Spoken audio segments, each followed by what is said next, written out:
کہ اس ملک کی آزادی میں ہمارا کردار 145 سال کا کردار ہے۔ کسی کا کردار اتنے لمبے زمانے تک نہیں ہے کہ وہ مرتے مارتے پھانسی کے پھندوں کے اوپر لٹکتے اپنی گردنوں کو کٹواتے ہوئے 145 سال تک اس ملک کے اندر ہم نے کام کیا ہے۔ 1803 سے لے کر 1947 تک اگر کوئی مائی کا لال ہے، دودھ پیا ہے، تو آ کر کے کہے کہ اس کا کردار 145 سال کا کردار ہے۔ آپ حضرات کو یہ بات ضرور معلوم ہوگی اور جمعیت علماء کے ورکرز اس بات کو جانتے ہیں کہ جمعیت علماء تقریباً 100 سال سے اس ملک کے اندر ایسی پیار و محبت کے ساتھ قربانیاں دیتی چلی آئی ہے جس کے اندر ذات، برادری، مذہب، مالداری اور فقر ہر چیز سے اوپر اٹھ کر جمعیت علماء نے ہمیشہ ملک کی آزادی کے لیے، ملک میں امن و امان کو پیدا کرنے کے لیے،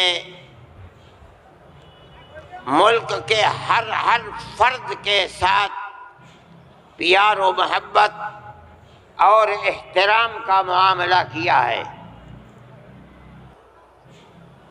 کبھی بھی ملک کے اندر بسنے والوں کے درمیان میں نفرت، دوری، ایک دوسرے کے گریبان پر ہاتھ ڈالنا، برا بھلا کہنا، جمعیت علماء اور جمعیت علماء کے ورکرز اور اکابر کا یہ طریقہ نہیں رہا ہے۔ اسی طریقے پر ہم نے قربانیاں دے کر ہمارے بزرگوں نے ملک کو آزاد کرایا ہے۔ ملک کو آزاد کرانے کے بعد ملک کا دستور بنایا گیا۔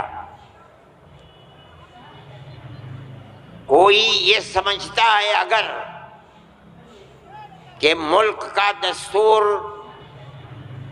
بغیر مسلمانوں کو ساتھ لیے ہوئے صرف ہندوؤں نے دستور بنایا ہے تو وہ بسم اللہ کے گنبد میں رہتا ہے، اسے دنیا کا کچھ پتہ نہیں ہے۔ کیونکہ اس ملک کی آزادی میں ہمارا کردار 145 سال کا کردار ہے۔ کسی کا کردار اتنے لمبے زمانے تک نہیں ہے کہ وہ مرتے مارتے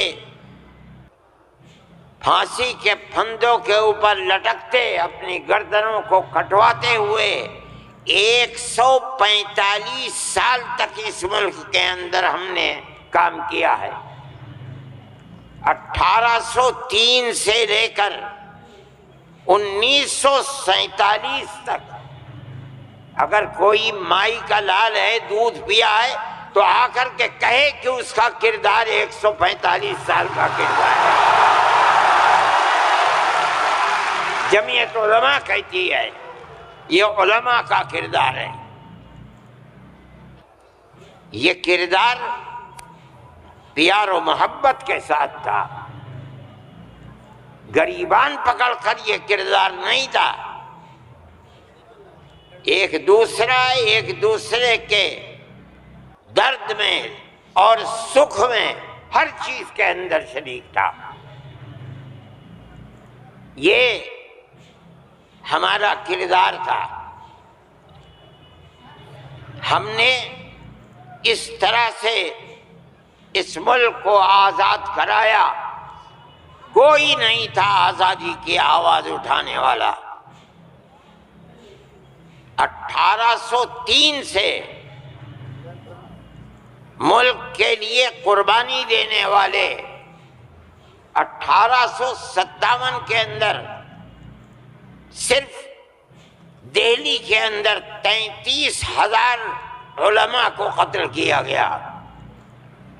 سنبھل میں، مراد آباد میں، میرٹھ میں سینکڑوں علماء کو جس کے جسم کے اوپر لباس عالموں جیسا ہوتا تھا اس کو پھانسی کے تختے پر چڑھا دیا جاتا تھا۔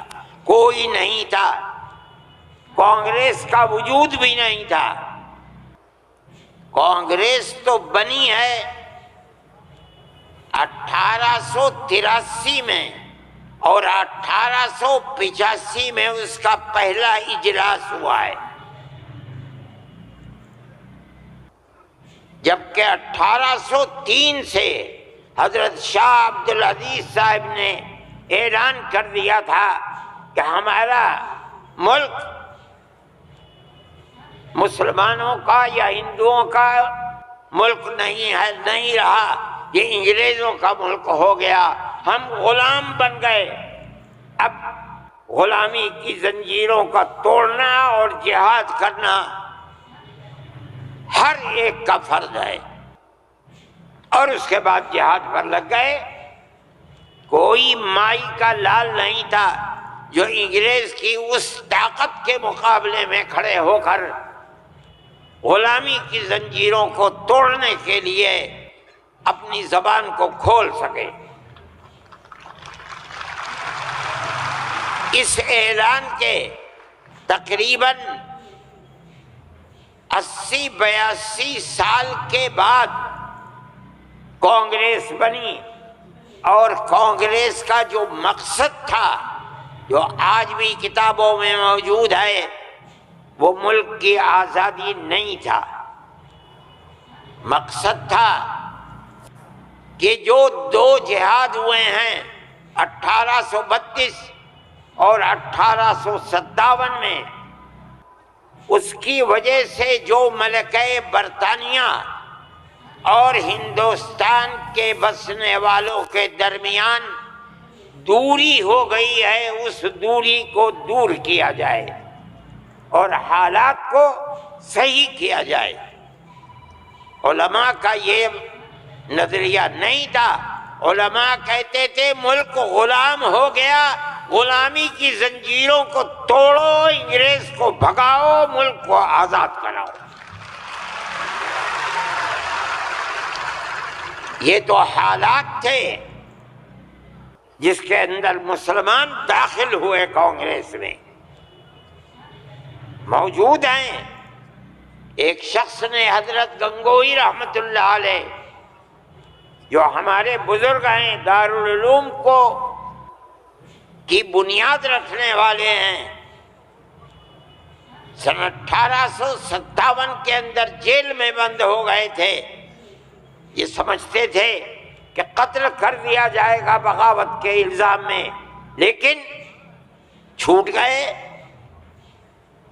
ان سے پوچھا کہ ایک جماعت بنی ہے جس کے بنیادی کردار ہندو بنا رہے ہیں، کیا مسلمانوں کے لیے اس میں شریک ہونا جائز ہے؟ حضرت نے فتویٰ دیا، جس طرح ایک ہندو اور ایک مسلمان کاروبار اور بزنس میں شریک ہو سکتا ہے، تو اسی طرح کانگریس کے ساتھ مسلمان شریک ہو سکتا ہے، بشرطے کہ اپنے دین کا نقصان نہ ہو۔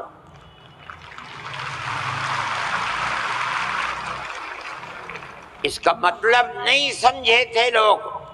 مطلب یہ ہے کہ ہماری تحریک ہے کہ مسلمان اور ہندو جب تک ساتھ نہیں ہوگا ملک آزاد نہیں ہوگا۔ تم اس کے اندر گھسو، اور اتنی